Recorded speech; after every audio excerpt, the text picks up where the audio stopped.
Hey guys, Mike here from Movie Nation. A small village back in feudatory Korea, a bunch of thugs from another place come to mess with the village. They eat and drink a lot but refuse to pay. They came to harass Bayan, but he remained calm. The thugs tried to be intimidating but it didn't work on Bayan. The leader punches Bayan, but he still doesn't flinch. Bayan takes down the leader and then breaks the arm of another, causing the rest to run away. The women were all impressed and admired Bayan. They believe that Bayan's big nose bridge indicates is also big carrot. Bayan feels very happy. But the joy ended when an old woman appeared and started telling Bayan's story. During one night Bayan was selling cakes. A female customer called him into her bathroom. Bayan timidly entered and was dragged into the bath by her. Bayan's carrot was short and fast, so she was very disappointed. Bayan was shocked because it was the old woman. He was also sad because it was his first time. The old woman started spreading Bayan's story. He was called an eunuch. The man was bitter but there was nothing he could do. Bayan's older brother, Kang Mok, is the complete opposite. He is manly with a huge heart. He is followed by many village women, especially while taking a bath. Bayan intends to go find Kang Mok to confide in, but seeing Kang Mok being stalked makes him leave sadly. Bayan goes to water bending. He meets a blind doctor whose strength was superior to him. The man recognizes Bayan just by his weak water stream, and Bayan feels even more depressing. He went back to the tavern for a drink to relieve his sorrow. The tavern owner purposely checked Bayan and found out the rumors were true. Being mocked so much made Bayan lose his temper. He started smashing things. Kang Mok suddenly appeared and stopped Bayan. He pays compensation to the lady and takes Bayan away. Back in the past, when Bayan and Kang Mok were performing on the street, Kang Mok accidentally made a flame stick to Bayan's pants. Panicked for the carrot, Kang Mok quickly used his feet to put out the fire but it didn't work. He had to use all his strength, jump up high and put out the fire. But Bayan's carrot was burned. The damage also made Bayan the fastest man alive. Kang Mok always feels bad for his brother and tries to take care of him ever since. When they were crossing a bridge on their way home, they met a stunning girl. Her dance was magnificent and seductive. After finishing her performance, she continued walking. Kang Mok and Bayan couldn't take their eyes off her and fell off the bridge. This girl is Dao Gang. No one knows anything about her family or past. She lives alone in the forest, is in harmony with nature and loves to dance. Bayan develops a crush on Dao Gang. He secretly brings food and leaves them in front of her hut. She quickly discovered Bayan and found him very cute. She doesn't like clothes when bathing in the stream, which attracts a lot of prying eyes. Some women find their men attracted to Dao Gang and envy her. They grouped up to beat Dao Gang. Luckily for her, Kang Mok was nearby and freed her. Kang Mok takes her home and tells Bayan that in 5 days, they will get married. Bayan was so devastated by this news, he left the house and went to the riverside. A monk and his disciples suddenly called for help because they were caught in a trap. Bayan appears and rescues the two of them.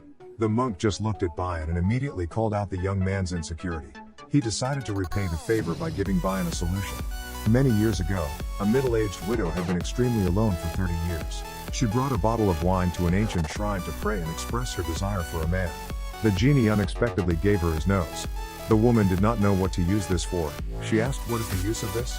The nose was activated and a large number of attractive men suddenly appeared. It was a wild night for her. The woman was later arrested for allegedly being involved in witchcraft. The nose was accidentally lost on the street. The monk was also nearby. A woman wonders, what is the use of this? Activating the nose. A storm passed by and the men appeared again. Then came the chaos. The monk couldn't escape either. Realizing that the nose was too powerful, the monk decided to soak it in a 100-year-old wine bottle and bury it in the ground next to the shrine. Anyone who takes a sip of this jug of wine, their carrots will become legendary. The monk told Bayan the location of the bottle and he quickly left. Bayan didn't listen to the last warning that if he drank too much, disaster would befall the village. After a while of searching and digging, Bayan found the bottle. He held the bottle of wine and remembered the laughter and ridicule of the village women. Bayan drank the entire bottle of wine and passed out. The pot of wine was so strong that the mushrooms around Bayan had to grow. After 3 days, Bayan woke up. Bayan discovers that all the men in the village have been drafted into the army, which is the first disaster for his action. Kang Mok had to join the army on behalf of Bayan. Bayan returns home to find Dao Gang still there. She acts really sweet towards Bayan and even begins to attract him, which puts Bayan in an awkward situation. And also the wine really worked. In order not to do wrong to his brother, Bayan went to chop firewood all night. He was thirsty so he went to a nearby stream to drink, but Bayan drank so much that the water in the whole area dried up. Suddenly there was a forest fire nearby. Bayan went to the top of the mountain to water bending and met the blind doctor again. The daughter of the local ruler is trapped in a forest fire. Bayan's strength surpassed 9,000 and he easily extinguished the forest fire, redirected waterfalls, and even the sun if he didn't stop. This was seen by the young lady and the people around, who were all captivated by Bayan. Bayan's rumor of power quickly spread throughout the village.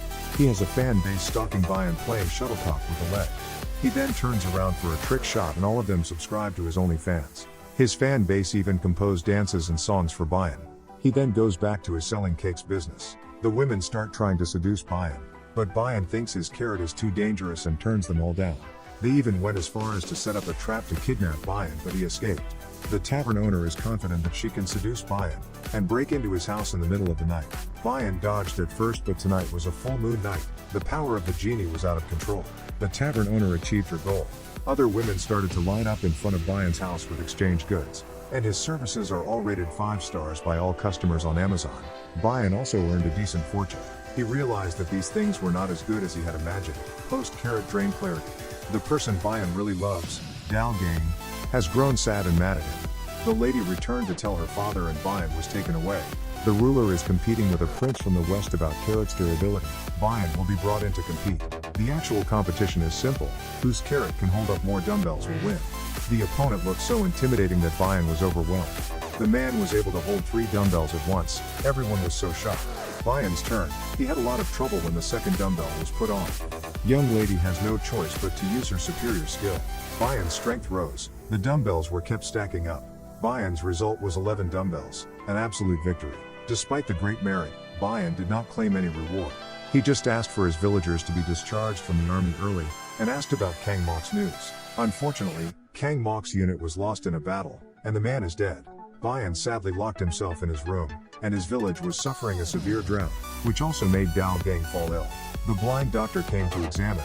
He determined that the cure was to bathe in her usual stream to cool her down. But the drought caused all water sources in the area to disappear. There is only one way left, and that is to use a strong man. The harmony between man and woman will help Dalgang's body regain balance. Bayan fights with his conscience, but Dalgang will die if not treated soon.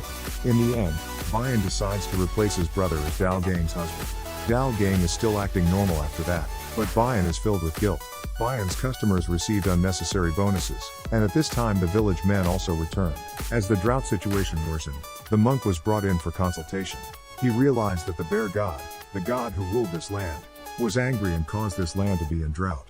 They started looking for reasons. The monk discovered that the sacrificial bottle had been emptied, and it was Bayan to blame. His relationship with Dalgang has gotten better. The men in the village, angry with Bayan giving stuff to their wives, decided to capture him to sacrifice to the bear god. Bayan later finds out that his brother isn't dead, and feels so guilty for what he did. Dalgang also got pregnant, but with a drought like this, she and the baby will both die for lack of water. Bayan had no choice, so he turned himself into the authorities. Kang Mok arrives when the kind women are taking care of Dalgang. It turned out that Dalgang agreed to be Bayan's wife. She didn't care about his carrot problem. She just saw that Bayan was very nice to her. Bayan is forced to go into a cave without knowing that a bear is waiting for him inside. Bayan stays in there for so long that everyone thinks he's dead. Kang Mok is powerless to come in to save his brother. Dalgang tried to enter the cave like a lifeless person but was stopped. The old woman feels sorry for Bayan and calls everyone in to help him. Bayan's loyal customers also started singing their traditional song. They prayed for rain so that Bayan wouldn't have to be sacrificed anymore. After a while of praying, the rain poured down, and they happily hugged each other. The land was saved, but Bayan was never seen again. His funeral is held, and Dalgang continues to live in the village. Years later, Bayan's children are grown and they all have great water-bending skills. Bayan is still alive, but he decides not to return to the village, unaware that Dalgang has always been his wife. That was the movie. I hope you like it, subscribe and I will see you in the next one. Bye bye.